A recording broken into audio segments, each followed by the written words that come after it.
在传统观念中，一个国家的发展程度常常用 GDP 总量或人均 GDP 来衡量。然而，如果我们把目光放到教育、平均寿命、收入与幸福感等多维度指标上，也就是联合国制定的人类发展指数 HDI， 世界的格局会出人意料的颠覆。根据联合国最新统计，截至2024年，全球已有40个国家 HDI 超过 0.80， 被列为高度发达国家。但令人惊讶的是，长期被视为全球霸主的美国，在这份榜单中仅居第20位 ，HDI 约 0.926。亚洲经济强国日本的 HDI 约 0.919， 排名第24，而中国的 HDI 为 0.761， 排在第83位。那么，究竟哪些国家站在了这份发展榜单的最顶端呢？出乎许多人预料，占据前10名的多是人口不多，但在各方面表现极为亮眼的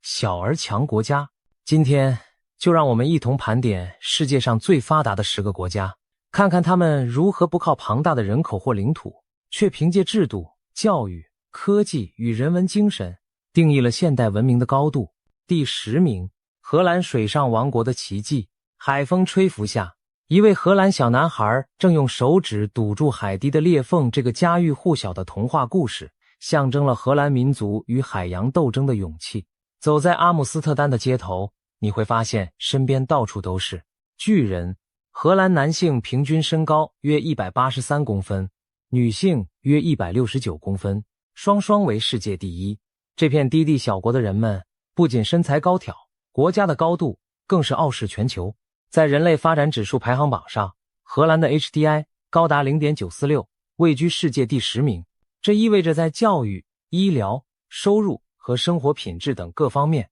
荷兰都处于世界领先地位。一个国土1/3低于海平面的国家是如何屹立不倒的？答案就在于荷兰人几个世纪以来与海争地的坚韧和智慧。荷兰以举世闻名的水利工程闻名于世，从早期的围田和风车到现代庞大的三角洲计划、防洪体系，荷兰人用科技与创新将洪水阻挡在国门之外，把低地变成了良田和城市。如今，荷兰已是公认的世界防洪技术领头羊，不仅保护了本国人民，也将先进的治水经验输出全球。凭借得天独厚的地理位置和开放进取的精神，荷兰成为全球贸易的重要枢纽。它拥有欧洲最大的港口鹿特丹港，每年吞吐量名列前茅，也拥有欧洲第3大航空枢纽阿姆斯特丹史基普机场，连接着世界各地。早在17世纪，荷兰就以海上马车夫之名纵横四海，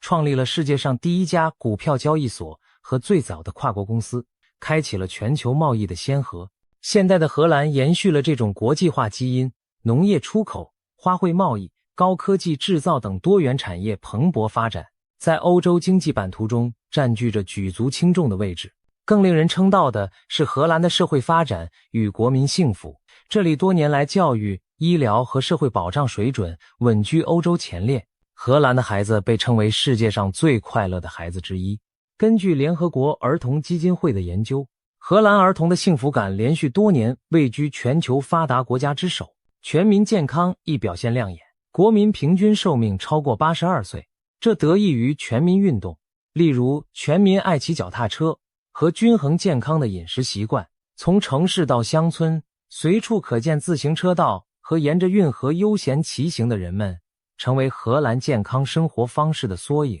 当然，荷兰的发展道路上也曾遇到挑战。上世纪发现天然气后，经济一度出现所谓荷兰病，即过度依赖能源出口，导致产业失衡。但荷兰人迅速调整，推动经济多元化发展，加强创新和服务业，成功摆脱了阴影。如今的荷兰以包容开放的社会、创新进取的经济，再度屹立于欧洲之巅。这个人口仅1700多万的国家，凭借对水的征服和对人的投资，创造出了远超国土面积的发展奇迹。在社会与文化领域，荷兰同样充满前瞻与创新精神。它是全球最早实现多项社会改革的国家之一。例如，1990年代荷兰开启管制性药物的宽松政策，以公共卫生角度创建安全的使用环境。2001年，荷兰成为全球第一个将同性婚姻合法化的国家，彰显对平等与多元的尊重。荷兰也较早建立安乐死合法的规范，在伦理两难中探索人性与尊严的平衡。这些大胆而人性化的举措，使荷兰社会展现出高度的包容与自由。在科技与商业创新方面，荷兰孕育出多家全球知名的企业与发明。著名的飞利浦公司创立于埃因霍温，从收音机、卡带录音机到如今的医疗科技设备，都体现着荷兰人的创造力。半导体光刻机巨头 ASML 更是当今全球芯片产业不可或缺的领导者，许多国家的先进晶片制造都离不开荷兰提供的尖端设备。除此之外，荷兰还是现代股票交易市场的发源地，早在17世纪就建立了世界上第一家股票交易所，为全球金融市场奠定了基础。由此可见，无论是社会制度还是科技经济，荷旗这个小国始终走在世界前列。纵观荷兰的发展，可以发现一条清晰的主线：善用智慧战胜自然，拥抱开放包容的价值观，并持续投入创新和教育。正是靠着这些理念，荷兰将自身的局限化为优势，打造出了令世界惊叹的水上王国奇迹。第9名，澳大利亚南半球的黄金大陆。黄昏时分，悉尼歌剧院洁白的帆影在夕阳中熠熠生辉。不远处的邦迪海滩上，冲浪者乘着碧波逐浪，远处城市天际线隐约可见。这就是澳大利亚，一个将自然与繁荣融为一体的幸运国度。对许多人而言，澳大利亚简称澳洲，既是一个国家，也是整个大陆。这片南半球广袤的土地面积居世界第6，但人口仅有约2600万，人口密度远低于世界平均。然而，正是在这样地广人稀的条件下，澳大利亚创造出令人称羡的繁荣社会。澳洲的人类发展指数 HDI 约为 0.946， 与荷兰不相上下，稳居全球前10。更惊人的是，按人均财富计算，澳大利亚是全球成年人口第2富裕的国家，平均每位成年人拥有的财富仅次于卢森堡。这说明澳洲人在收入、资产、生活水准等方面都处于世界领先地位。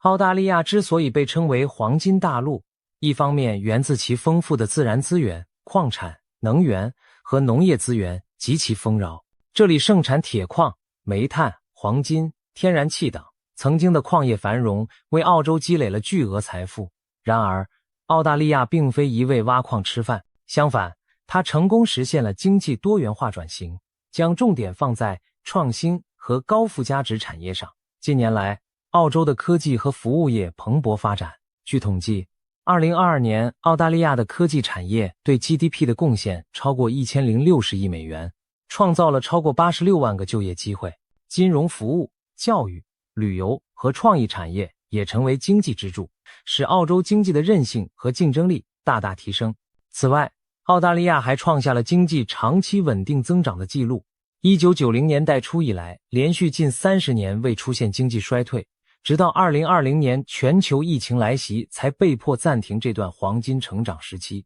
长达数十年的持续成长，凸显出澳洲经济政策的稳健与弹性。作为教育与科研强国，澳大利亚拥有世界一流的高等教育体系。在全球大学排名中，澳洲有多达7-8所大学常年位居世界前100，27所院校名列全球前400强，这对于人口相对较少的国家而言十分难得。每年成千上万来自亚洲和世界各地的留学生前往澳洲求学，这不仅为澳大利亚带来教育收入，更促进了文化交流和年轻人才的聚集。澳洲政府实行全民医疗保健制度，称为 Medicare， 确保所有公民和永久居民都能够享受免费或低成本的医疗服务。健全的公立医院网络和家庭医生制度，使澳大利亚人在健康保障方面毫不逊色于其他发达国家。在生活品质与社会发展方面，澳大利亚同样表现不俗。澳洲人的平均预期寿命约83岁，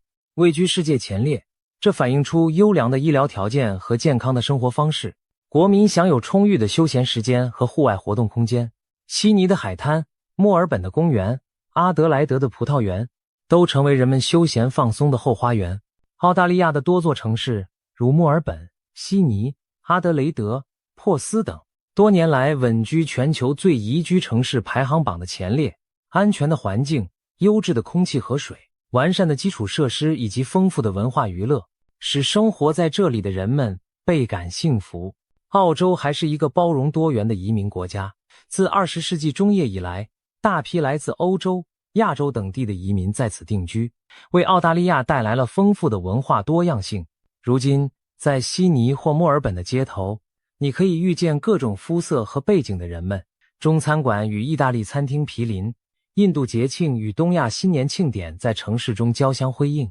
多元文化的社会既孕育创新，也增进了国际联结，使澳大利亚在全球化时代更具活力和适应力。同时，澳洲政府也致力于促进原住民、澳大利亚原住民和托雷斯海峡岛民的福祉，逐步承认和弥补历史上对原住民社群的不公，努力实现社会的和解与包容。值得一提的是，澳大利亚在环境与可持续发展方面也开始展现出领先意识。这个拥有碧海蓝天和奇异野生动物的国度，对自然环境极为珍视。澳洲有超过1/3的土地被划为保护区或国家公园，以保护其独特的生态系统。面对气候变化带来的挑战，澳大利亚正在大力发展清洁能源，特别是太阳能和风能。澳洲家庭太阳能光伏的普及率居世界前茅，在阳光充足的屋顶上随处可见太阳能板。政府也制定了减排目标，鼓励电动汽车和环保技术的应用。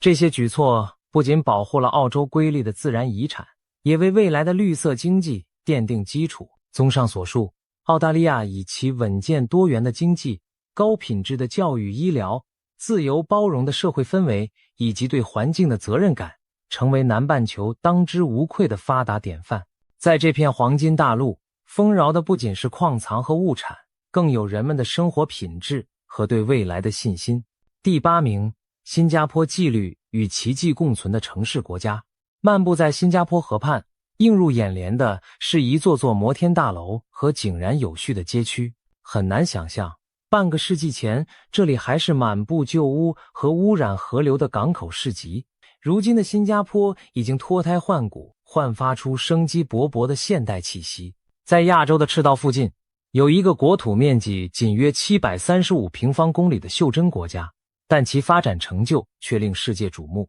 这就是新加坡，一个成国合一的现代化奇迹。新加坡的人类发展指数 HDI 高达 0.949， 在全球名列前茅，人均 GDP 超过9万美元，远超许多传统工业大国。这座小红点用短短数十年的时间，从一个资源匮乏的港口小城，一跃成为亚洲最富裕和先进的国家之一。回顾历史，新加坡的成功来自一条充满艰辛与智慧的道路。20世纪中叶，新加坡摆脱英国殖民统治后，短暂加入马来西亚，却因政治分歧在1965年被迫独立。刚独立时的新加坡可谓一无所有，既没有天然资源，也缺乏腹地市场，人口中还夹杂着华人、马来人、印度人等多元族群，社会矛盾和就业问题严重。面对重重困境，建国总理李光耀带领团队制定了坚定有力的发展蓝图。他们大力推行廉洁高效的政府治理，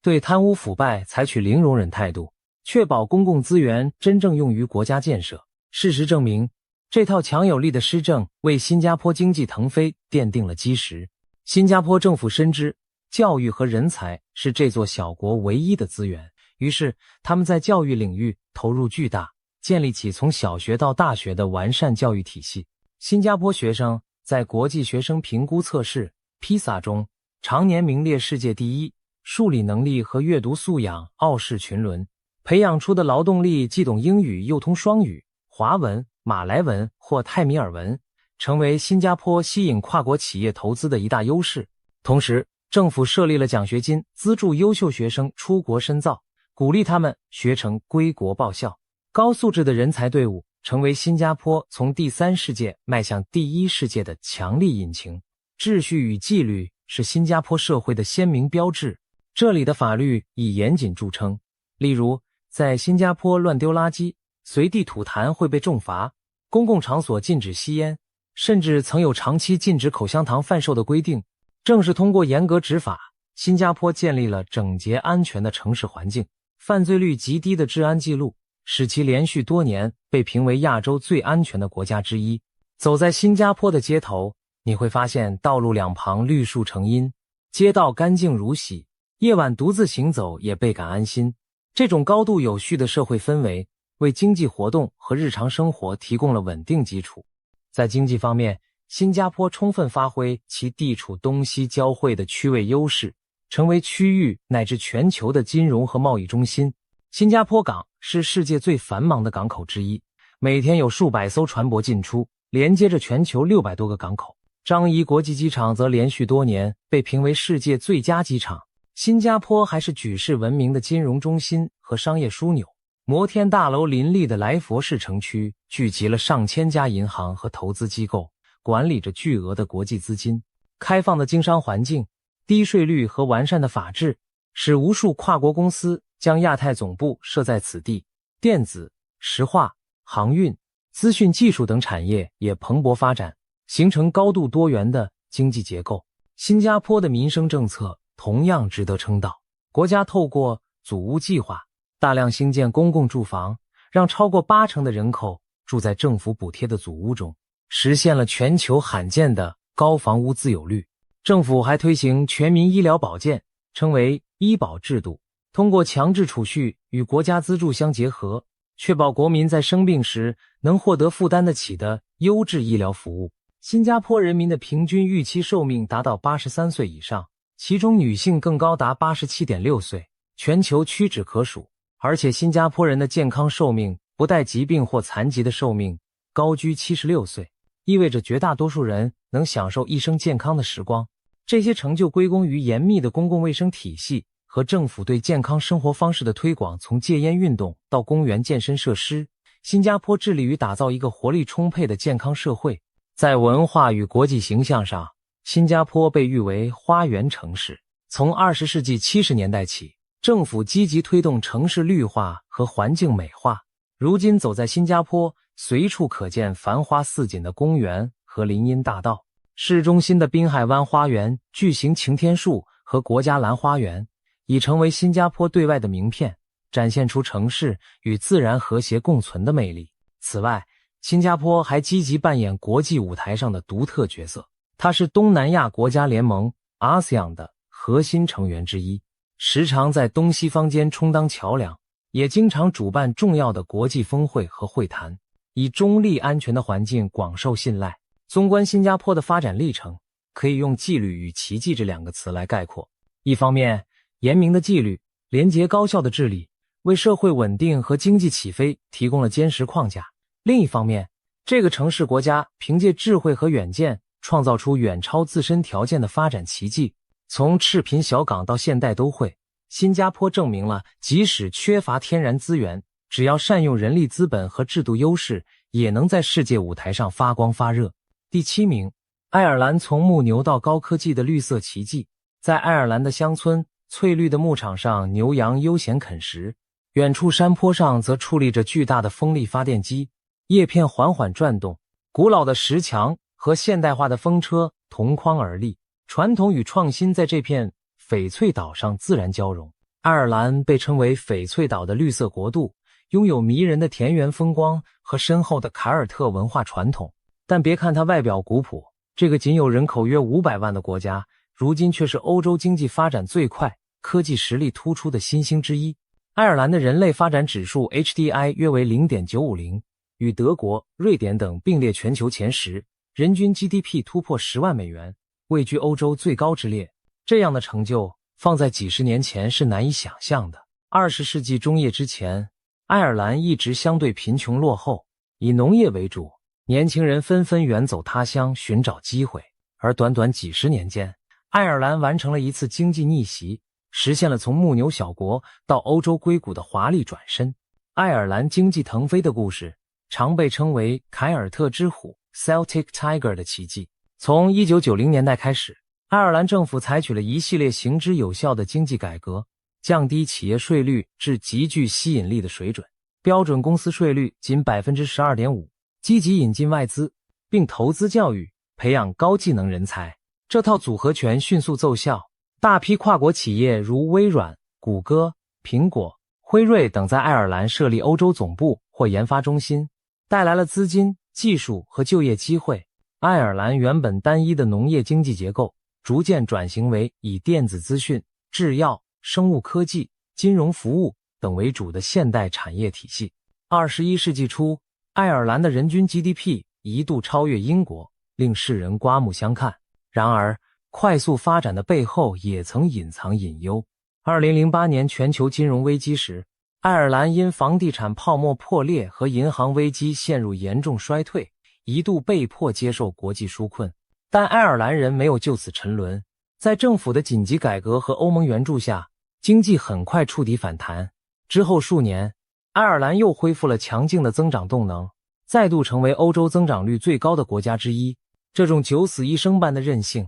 展示了爱尔兰经济的灵活性和社会的凝聚力。经济繁荣的同时，爱尔兰在社会福利和国民健康方面亦有亮眼表现。政府推行全民医疗保健制度，确保每个公民都能享有基本的医疗保障。在过去10年间，爱尔兰的职业医生人数增加了60%，医疗资源大幅提升，让居民获得更及时专业的治疗服务。得益于先进的医疗技术和公共卫生措施，爱尔兰的癌症死亡率比10年前下降了近 15%， 人们的平均寿命也稳步提高至82岁左右。值得一提的是，爱尔兰人对自己的健康状况普遍感到满意。调查显示，将近80%的爱尔兰居民自评健康状况为良好或非常好，这反映出爱尔兰在医疗保健和生活品质方面取得的进步。作为欧洲的绿色先锋，爱尔兰在可再生能源和环境保护上也走在前列。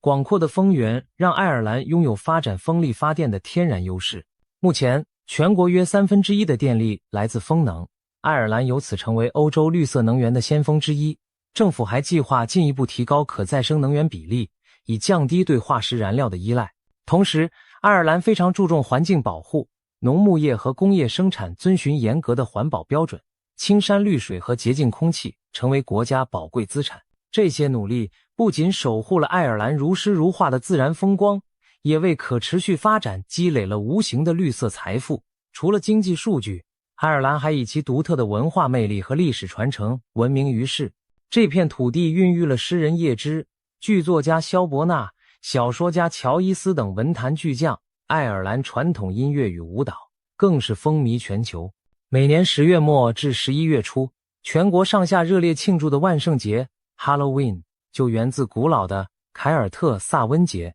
是爱尔兰送给世界的文化礼物之一。今天，爱尔兰社会在保持传统的同时也相当开放进步。早在2015年，爱尔兰通过全民公投使同性婚姻合法化，成为全球第一个以全民投票方式确认婚姻平权的国家。迅速变迁的社会价值观与自由氛围展现出爱尔兰与时俱进的活力。从昔日以放牧务农为生的穷乡僻壤，到如今高科技公司林立、创新精神勃发的现代国度，爱尔兰的发展之路给世人留下深刻启示。小国一样可以拥有大抱负，后发也能先至。凭借灵活的政策、优秀的人才和坚韧的民族性格，爱尔兰向世界证明了自己的实力。这个昔日的牛的国度，如今正以充满智慧和活力的姿态续写着绿色奇迹的篇章。第6名，德国工业强国的惊弓之魂。每年10月，慕尼黑的啤酒节吸引数十万游客，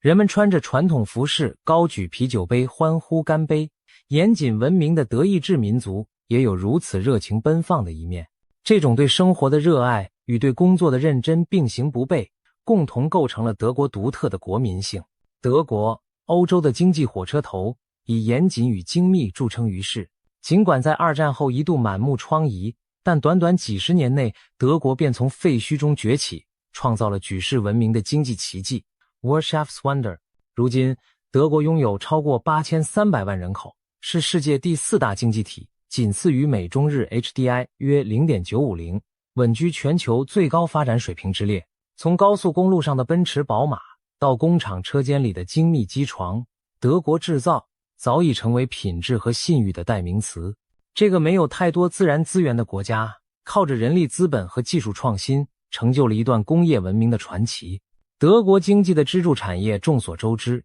汽车、机械制造、化工、电子电器这些领域，德国皆处于世界领先地位。大众、戴姆勒、BMW 等汽车品牌风靡全球，西门子、巴斯夫等跨国企业在工业技术和化工制品方面享誉世界。此外，德国还拥有大量隐形冠军企业 Hidden Champions， 这些中小型企业专注于各自细分市场，在特定领域做到世界第一。据统计，全球范围内超过一半的工业隐形冠军来自德国，遍布乡镇的小工厂里孕育着高科技的奇迹。正因如此，德国的出口额常年高居世界前列，出口商品总值约占 GDP 的一半，是 G7 集团中对外贸易依存度最高的国家。这种国际竞争力来源于德国制造业坚实的品质，以及几代工程师和技术工人的智慧与奉献。在社会与民生方面，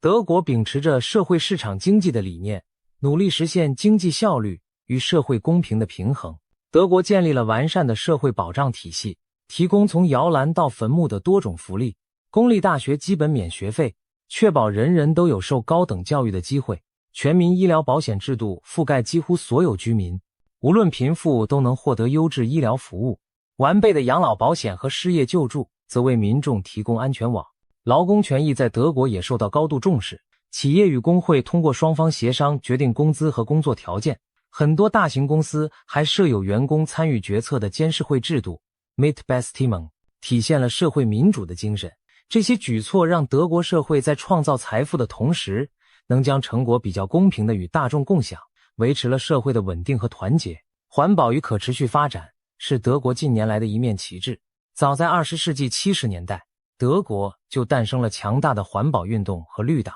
时至今日，德国人在垃圾分类和资源回收方面的自觉已成为国民习惯。全国约 66% 的家庭垃圾被回收再利用，这一比例位居世界前茅。政府推行能源转型 Energiewende 战略，大力发展风能、太阳能等可再生能源，目标是在未来几十年内逐步淘汰煤炭和核能。德国的许多城镇已经能够靠近零排放的绿色电力运行，南部巴伐利亚州的村庄甚至出现 100% 使用可再生能源供电的典范。虽然在能源转型过程中也面临挑战，但德国追求环境永续的决心可见一斑。清新的空气、良好的水质、大片的森林和公园，使德国不仅是工业强国，同时也是欧洲最重视生态的国家之一。值得一提的是，德国在过去30年间经历了历史性的统一与转型。1990年，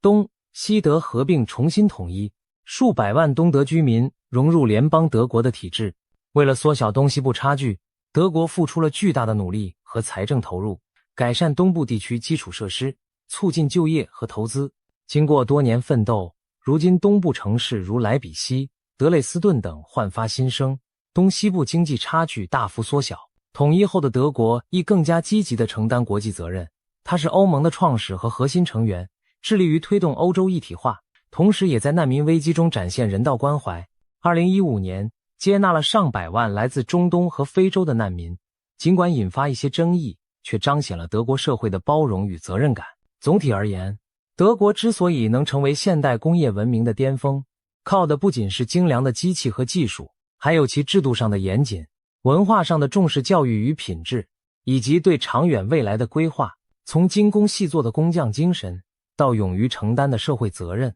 德国为世界提供了一种独特的发展范式。在这片土地上，理性与秩序塑造了繁荣，而创新与人文关怀则让繁荣得以持续。第5名，瑞典北欧幸福样板。冬季漫长的斯德哥尔摩夜晚，家家户户窗台都点亮温馨的烛火，伴随着阵阵咖啡香气。瑞典人用这种名为 Lagom 适度的生活哲学抵御严寒，一切不过度，恰到好处地享受生活。100多年前，瑞典还是北欧角落里一个贫穷落后的农业小国，许多国民为谋生计不得不移民他乡。然而今天，瑞典早已蜕变成为全球最富裕、最进步的国家之一，也是高福利社会的代名词。瑞典的人类发展指数 HDI 约为 0.952，跻身世界前列。教育、医疗、养老、等公共服务几乎全部由政府提供且免费，公民享有从出生到晚年的全面保障。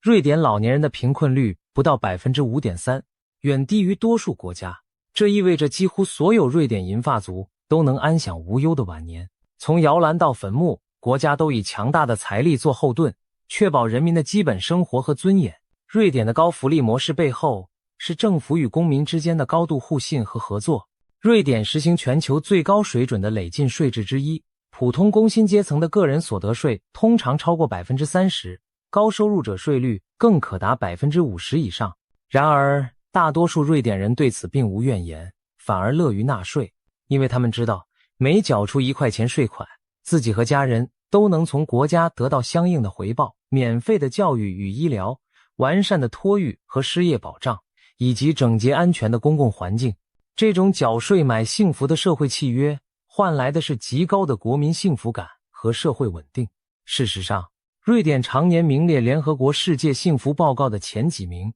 被视为地球上最宜居的社会形态之一。除了社会福利，瑞典在创新和经济发展方面同样令人瞩目。别看瑞典人口不到1100万，却孕育出一批影响全球的创新企业。从20世纪创办的沃尔沃汽车和伊莱克斯家电，到21世纪崛起的 Spotify 音乐串流、Skype 网络通讯、Minecraft 游戏、宜家家居等品牌，无不体现瑞典人敏锐的创意和商业头脑。瑞典的风险投资占 GDP 比例为全欧洲最高，每年都有大量资金投入初创公司，助推新点子转化为新产业。首都斯德哥尔摩更被誉为欧洲的独角兽工厂。在这座仅100万人口的城市，诞生了许多市值10亿美元以上的科技新创公司，人均产生的独角兽数量仅次于硅谷，堪称创新密度惊人。由于政府对教育、科研长期的投入，以及全民普及的高速网际网络和英语能力，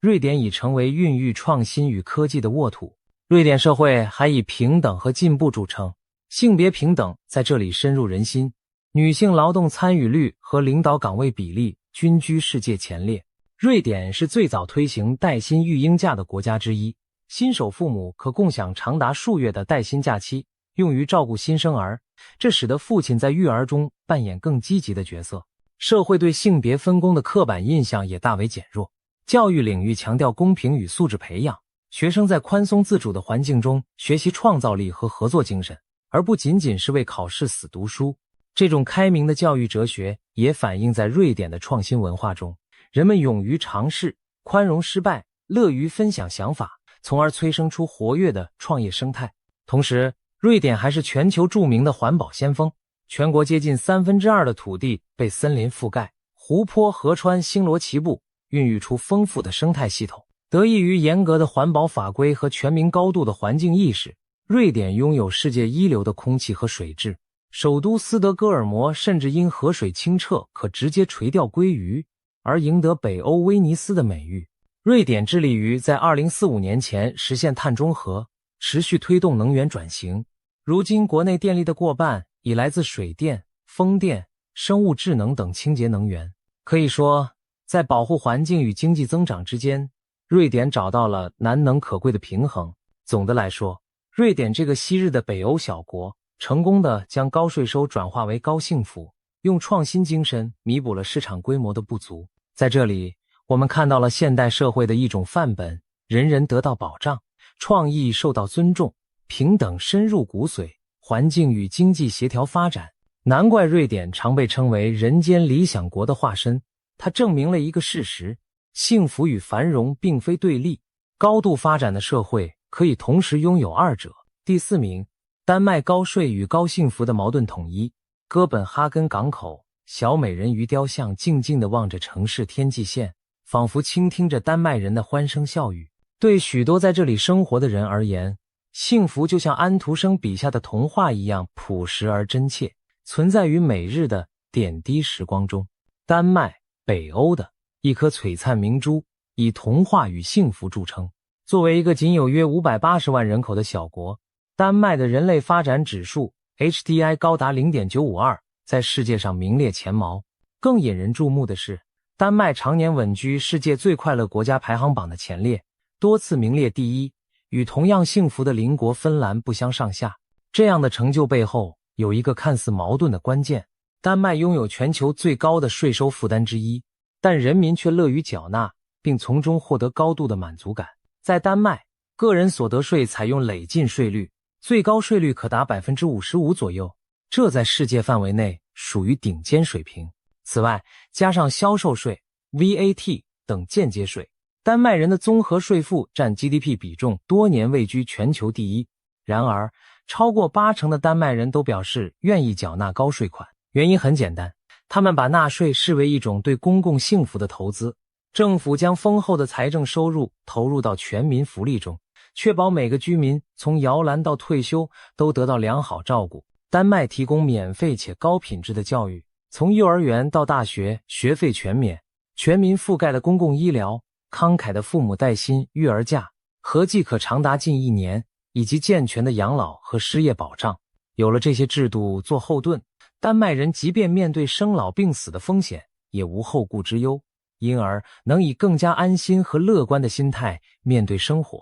除了高福利带来的安全感，丹麦的幸福还来源于其稳健繁荣的经济与联结、高效的治理。丹麦经济规模不算大，但产业现代化程度高，人均产出丰富，失业率常年维持在较低水准，社会贫富差距小，基尼系数在发达国家中最低之列。政府被公认为全球最廉洁透明的政权之一，几乎没有贪腐困扰，行政效率和公信力极强。这意味着纳税人的钱真正用到了改善公共服务和基础设施上，而非进入私人腰包。干净可靠的政府进一步强化了人民对社会的信任感，形成良性循环。尽管丹麦的自然资源并不丰富，没有大量石油矿产，但这并未阻碍其孕育出众多世界知名品牌和创新企业。乐高、LEGO、积木从丹麦小镇走向全球，成为无数人童年记忆的一部分。AP 穆勒、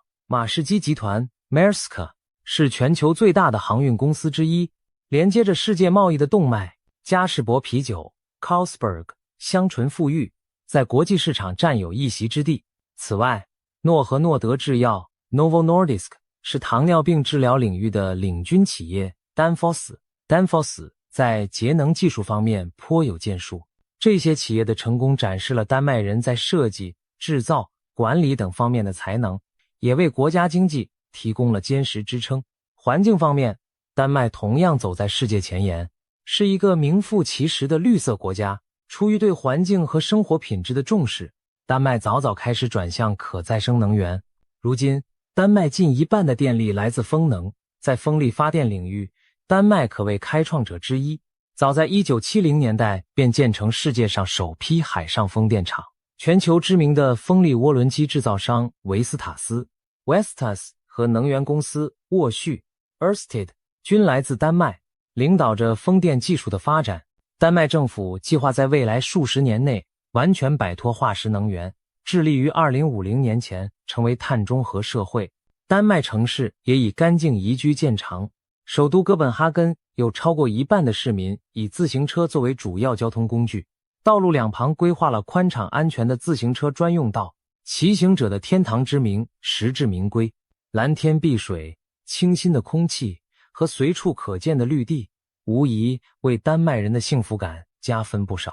纵观丹麦模式，我们可以看到高税收与高幸福并非不可并存。通过社会共识和理性的制度设计，丹麦人将个人利益与集体福祉巧妙地结合在一起。他们相信幸福不仅仅是个人的事，更是整个社会共同努力的结果。当每个人都愿意为公共利益出力，国家回馈以全方位的保障时，一种强大的信任和团结就油然而生。或许这正是丹麦人幸福的秘密所在。在这片童话般的土地上，人们真正体会到了人人为我，我为人人的价值，从而创造出高税负下依然昂扬的北欧幸福奇迹。第3名，冰岛靠火山富起来的北极奇迹。夜幕降临，冰岛著名的蓝湖温泉泛起氤氲热气，仰头便可望见北极光在夜空中翩然起舞。在0度以下的户外泡着地热温泉，这种独特的体验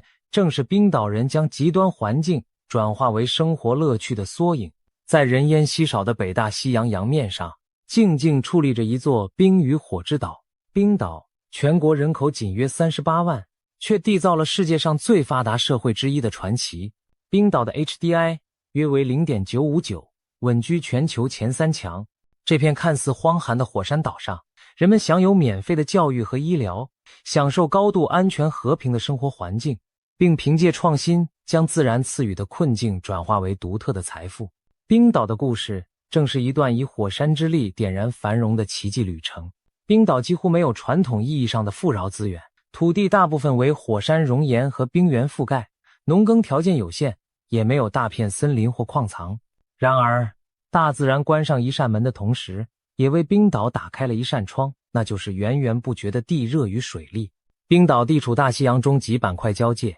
地热活动频繁，遍地温泉和间歇泉，同时高纬度气候带来充沛的降水和冰川融水，孕育了丰富的水能资源。冰岛人巧妙地利用了这些清洁能源，如今全国超过 90% 的民用电力和供暖都来自地热和水力。冬夜里的雷克雅未克，家家户户温暖如春，靠的不是燃烧煤炭或天然气，而是来自地底的免费热水。街道上的积雪也能用地热管线融化，城市在冰天雪地中依然畅通。可以说，火山与冰川在别处是难以驾驭的自然威胁，在冰岛却成了安居乐业的基石。全民教育与医疗是冰岛发展的另一大基石。冰岛的公立教育体系完善且免费，从幼儿教育到大学都由政府资助，每个孩子都能平等地接受良好教育。得益于此，冰岛拥有全球识字率最高的群体之一，文学与文化十分繁盛。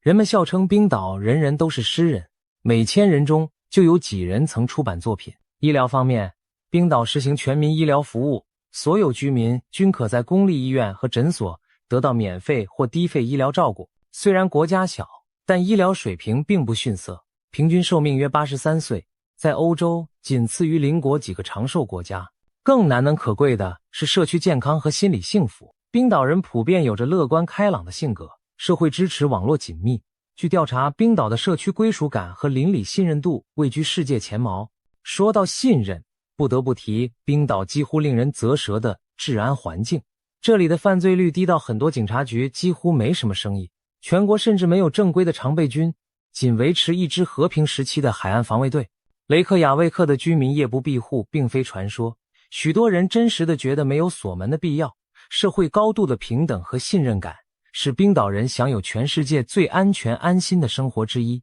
这种简单淳朴的社会氛围可能和冰岛长期的地理孤立不无关系。偏远的岛屿环境让居民彼此更紧密地互相关怀，每个人都像大社区中的一员。在冰岛，人们似乎找到了现代文明中乌托邦般的安全感。然而，冰岛的现代繁荣并非一路平坦，经济发展也曾历经起伏。21世纪初，冰岛曾试图成为国际金融中心，小小岛国的银行业一度膨胀到经济不可持续的程度。2008年全球金融危机爆发时，冰岛3大商业银行全部倒闭，国家濒临破产边缘。面对危机，冰岛政府毅然决定让银行破产重组，同时向国际货币基金组织求援，并对相关责任人启动司法调查。经过痛苦的调整，冰岛经济在几年内神奇复苏，并找到了新的增长引擎。一方面，凭借冰岛独特的自然风光和地热温泉资源，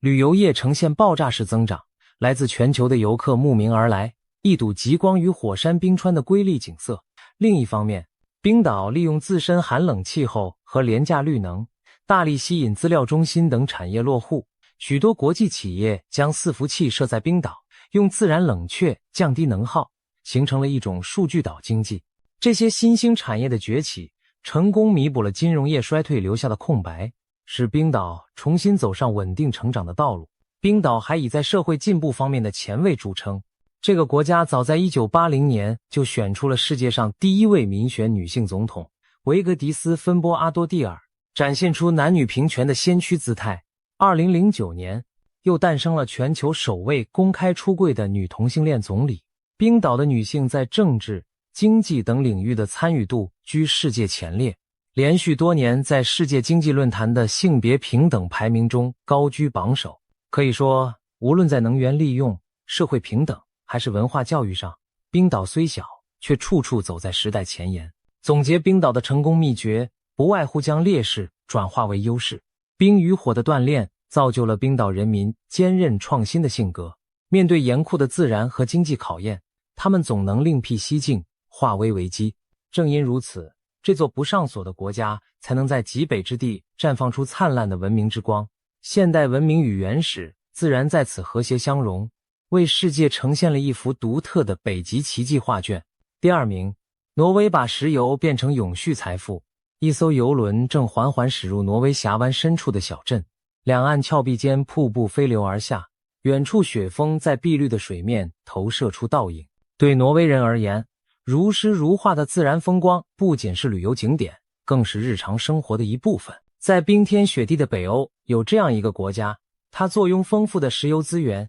却没有被石油诅咒，反而将它变成全民共享的长远财富。它国土广袤壮丽，但人口仅有540万，却凭借智慧治理创造了世界最高的生活水准之一。这就是挪威，一个将富裕经营得聪明且可持续的典范。挪威的人类发展指数 HDI 约为 0.966， 常年稳居全球前3。在联合国多年发布的世界幸福报告中，挪威也经常名列前茅。丰衣足食之外，更难能可贵的是人们内心的满足与安心。挪威今日的富庶，很大程度上要归功于北海发现的石油和天然气资源。自1960年代末起，挪威陆续在北海大陆架找到油气田，一举成为欧洲重要的能源出口国。然而，挪威并没有重蹈一些资源国家挥霍一时的覆辙，而是审慎地为国家未来做起打算。政府在1990年设立了主权财富基金，今称挪威政府养老基金全球，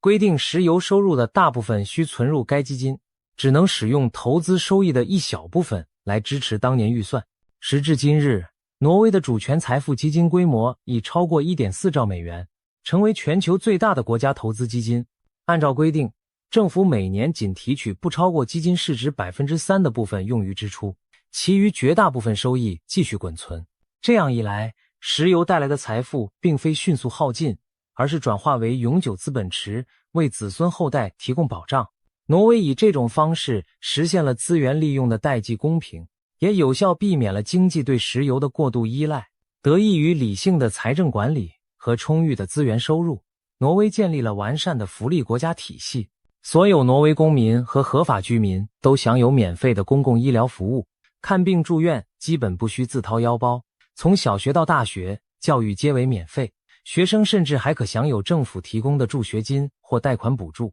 对于有孩子的家庭，挪威提供世界上最慷慨的育婴假政策之一，父母双方合计可以享受接近49周的全薪育儿假期，其中部分周数专门保留给父亲，以鼓励男性参与育儿。这意味着新生儿的第1年，大多数父母都能安心在家照顾，不必担心失去收入。除了这些，挪威的失业保险、伤病津贴和高龄养老金等制度也非常完备，让全民在各种人生境遇下都能得到基本保障。挪威社会秉持着平等和信任的价值观，社会贫富差距在经济合作暨发展组织 OECD 国家中属于最低之列，国民普遍拥有高收入且生活水准相近。挪威人崇尚简朴与务实，社会风气强调人人不贵族，个个可亲近的平等文化。无论是政府官员还是富商名流，在公共场合通常衣着朴素，低调行事，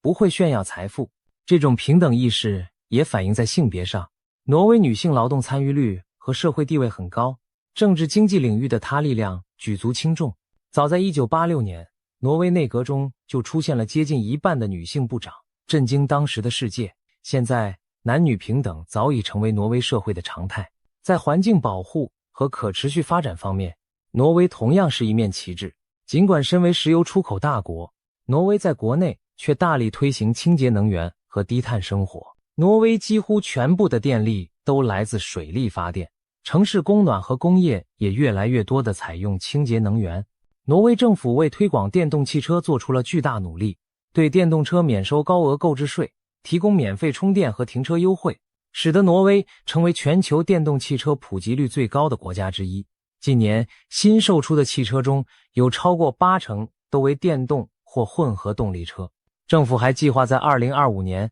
禁止新的汽油与柴油小客车销售，提前引领汽车工业的绿色转型。辽阔的峡湾、清新的空气、纯净的山水，都是挪威人引以为豪的资源。他们深知保护自然与可持续发展同等重要。归根结底，挪威的故事告诉我们，真正持久的富裕不仅来自地下的黑金，还来自地上的智慧与远见。这个维京后裔的国度以理性和谨慎驯服了石油财富的野性，用制度将其升华为全民共享的福祉。当别的国家还在为资源诅咒所扰时，挪威已经向世界证明，只要管理得当，小小的油井也能滋养出永久的幸福之泉。第一名，瑞士地球上最完美的国家。清晨，阿尔卑斯山峰被金色阳光染亮，山脚下的村庄升起缕缕炊烟，奶牛悠闲漫步在绿草地上。瑞士人世世代代在这如画般的风景中生活，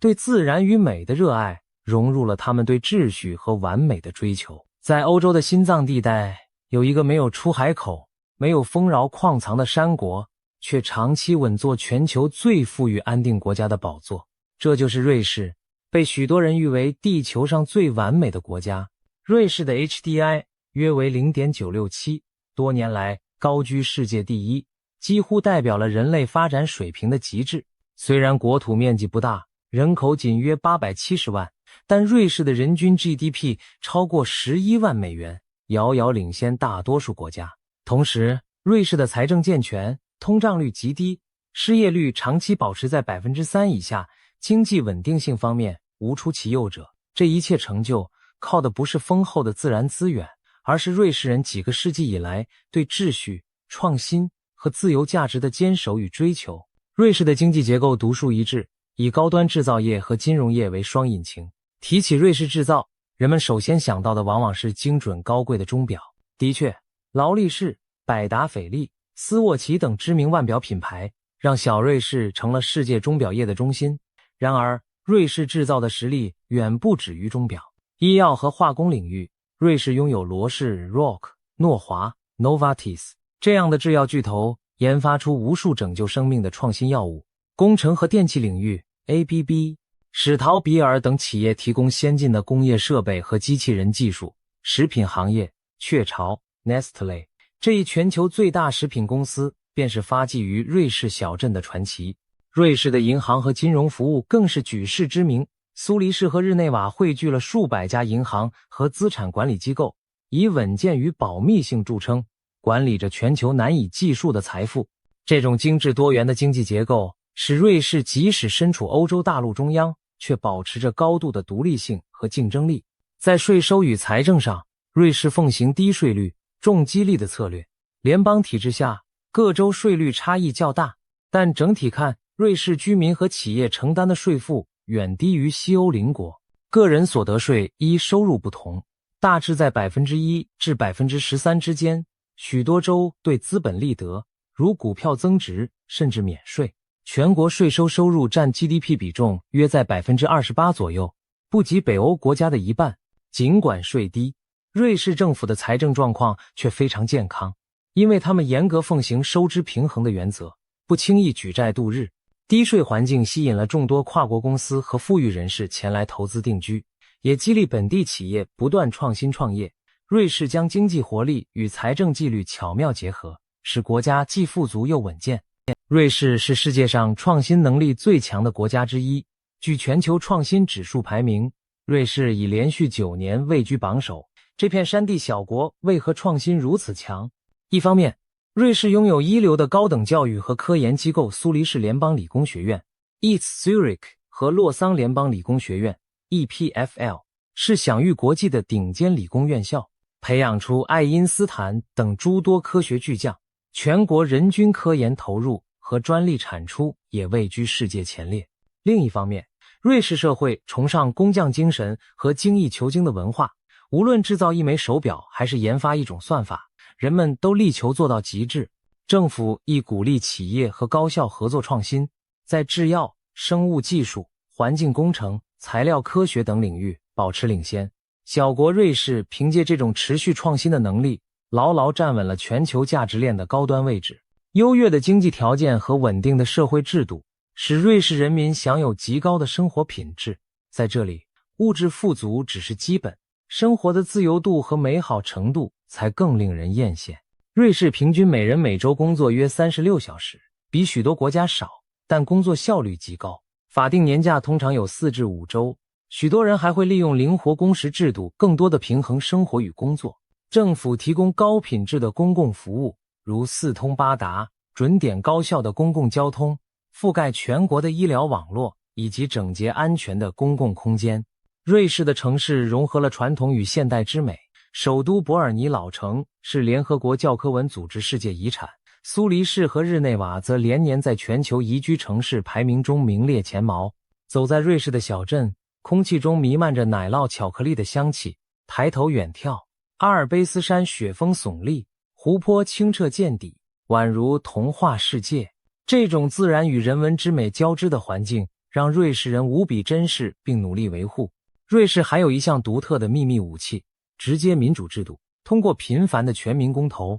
瑞士公民直接参与国家和地方事务的决策，包括税收、移民、环保等重大议题，都由人民投票决定。这种高度的民主参与感培养了公民对政府的信任和责任意识。无论联邦政府还是地方市政，官员都明白自己只是在执行民意。全社会形成了公仆为民服务的文化。廉洁的政府、低犯罪率的社会以及高度守法的公民，使瑞士长期保持安定祥和的局面。纵观瑞士，我们仿佛看到了现实世界中的乌托邦剪影，秩序与自由完美融合，富足与美丽相得益彰。瑞士人用精准和理性打造了高效率的经济机器，用宽容和智慧维系了多与多元的社会纽带，既保有传统的中立与谨慎，又拥抱全球化和现代性。难怪有人说，世界上也许没有天堂，但有瑞士这样的地方已经足够接近天堂。作为全球发展的领跑者，瑞士向世人展示了一种可能性。一个国家可以在不大的体量下实现几乎面面俱到的发达和理想，真正将文明的价值演绎到极致。从荷兰的治水奇迹到瑞士的山巅灯塔，这10个国家以各自独特的方式诠释了发达的真谛。他们虽然版图不大，人口不多，却凭借着卓越的制度设计、对人才和创新的重视，以及对公众福祉的不懈追求，达到了他国难以企及的文明高度。在这些国家里，发展并不仅仅意味着 GDP 数字的堆砌，更体现在教育的厚度、医疗与社会保障的温度，以及人民脸上幸福的笑容。或许我们能从中总结出一些共同的秘诀：长远规划而非目光短浅，包容开放而非封闭僵化，公平正义而非贫富分化，尊重知识与科学而非因循守旧。正是这些理念，让一个个小国家也能够创造出大奇迹。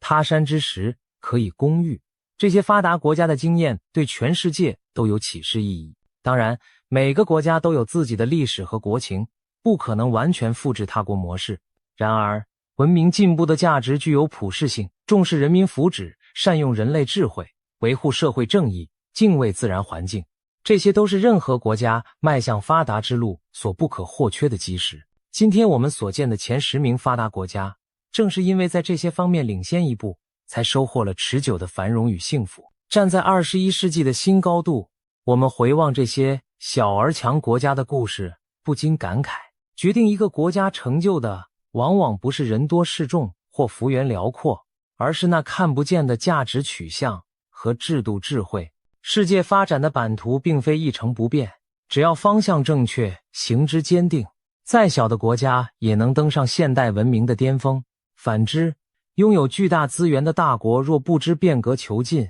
也可能与发达无缘。愿这10个国家的经历能为所有渴望进步的社会带来一点启发。我们追求的发达，不只是国力的壮大，更是每一位国民切身感受到的安全、尊严与幸福。这才是经得起时间考验的文明价值，也是人类共同的理想目标。